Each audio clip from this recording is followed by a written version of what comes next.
Provide नहीं करते, बल्कि उसमें आप क्या करते हैं, मेन बार्स के गिर्द लॉन्गिट्यूडनल स्टील के गिर्द जो है आप हेलिकल या स्पाइरल, ये स्प्रिंग नुमा तार होती है जिसको आप मेन बार के गिर्द स्विप कर देते हैं, इसको लपेट देते हैं। तो अगर आपने सर्कुलर कॉलम बनाना है तो इसके अंदर आप स्पाइरल इस्तेमाल करेंगे। टाइज का आप इस्तेमाल कर सकते हैं, लेकिन आप जो है बेहतर ये होता है कि आप उसके अंदर स्पाइरल या हेलिकल वायर का इस्तेमाल किया जाए। तो उसमें ग्रास एरिया निकालने का फार्मूला क्या होगा, PU plus 2MUX plus 2MUY over 0.5 FC prime plus 0.01 FY। तो इसमें भी क्या होगा कि ये जो मूवमेंट्स होंगी, ये एक्सिली लोडेड कॉलम है, इसमें मूवमेंट्स क्या होंगी, ज़ीरो होंगी। FC प्राइम से मुराद है stresses of concrete eight 28 days in compression, और FY से मुराद है यील्ड स्ट्रेस ऑफ स्टील। तो ये जो फार्मूला होगा ये दोनों सिस्टम के लिए एप्लीकेबल है।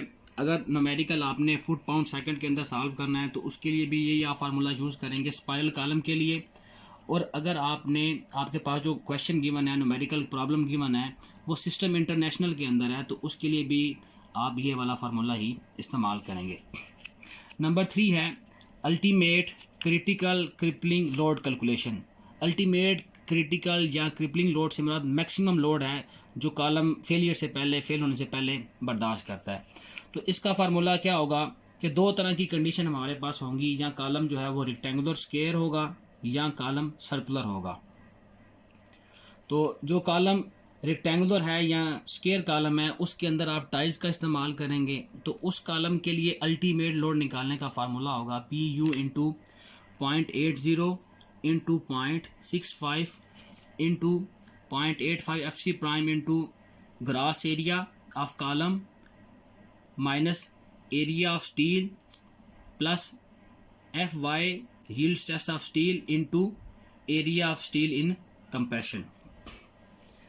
फार्मूला के अंदर ये जो 0.80 है ये रिडक्शन फैक्टर है। ये कॉलम को इसेंट्रिकली लोड से बचाने के लिए हम जो है वो ACI कोड की रिक्वायरमेंट है कि अगर आपने कॉलम को टाइज वाला कॉलम है और उसको आपने इसेंट्रिकली लोड से बचाना है, तो उसकी जो अल्टीमेट स्ट्रेंथ होगी उसमें आप उसकी जो अल्टीमेट स्ट्रेंथ होगी उसकी टोटल स्ट्रेंथ का आप 80% लेंगे।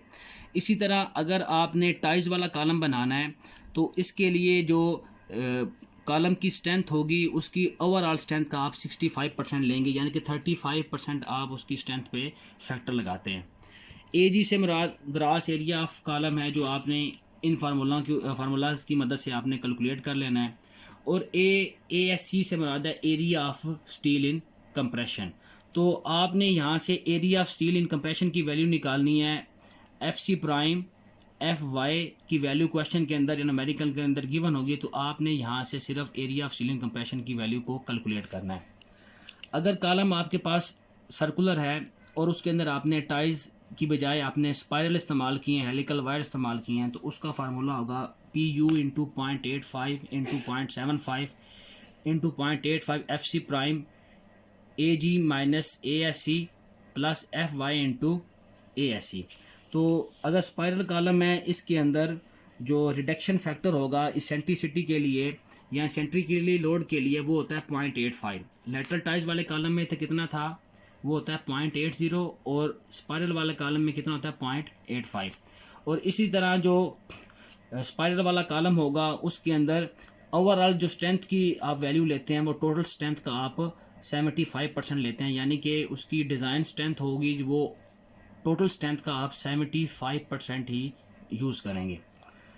नेक्स्ट ये है कि स्पेसिंग ऑफ टाइज, जो डिज़ाइन हमें दूसरी चीज़ बताता है कि जो टाइज या स्पाइरल आपने इस्तेमाल करनी है, इन स्पाइरल का सेंटर टू सेंटर फासला कितना होगा। तो इसमें 4 क्राइटेरिया हैं। इन चारों क्राइटेरियाज़ की मदद से आप क्या करते हैं, टाइज की स्पेसिंग निकालते हैं। नंबर 1 है कि टाइज की स्पेसिंग बराबर हो सकती है 16 time of dia of main bar, कि जितना मेन बार का डाया आपने रखा है उस मेन बार के डाय का आप 16 गुना जो है वो स्पेसिंग ऑफ टाइज या स्पाइरल की आप रख सकते हैं। नंबर 2 क्या होगा, 48 टाइम डायमीटर ऑफ टाइज, कि जो टाइज आपने रिंग के तौर पे इस्तेमाल की हैं, उन टाइज़ के डाई का 48 गुना आप स्पेसिंग ऑफ टाइज़ रख सकते हैं। नंबर 3 क्या होगा, अगर FPS सिस्टम है तो उसमें स्पेसिंग ऑफ टाइज़ 12 इंच हो सकती है, और अगर MKS है या SI सिस्टम है तो उसके अंदर स्पेसिंग ऑफ जो टाइज होगी 30 सेंटीमीटर तक आप रख सकते हैं। और लास्ट पे है लीस्ट लेटरल डायमेंशन कि क्रॉस सेक्शन की जो कम से कम पैमाइश है उसके बराबर भी आप स्पेसिंग ऑफ टाइज या स्पायरल रख सकते हैं। इन चारों में से हम किस वैल्यू को सिलेक्ट करेंगे, चारों में से जो वैल्यू लीस्ट होगी, जो वैल्यू सबसे कम होगी, इन चार पैरामीटर्स के मुताबिक जो सबसे कम वैल्यू आएगी स्पेसिंग की, वो आपने यूटिलाइज कर लेनी है। इसके अलावा some important points for column design, कि कॉलम को डिज़ाइन करने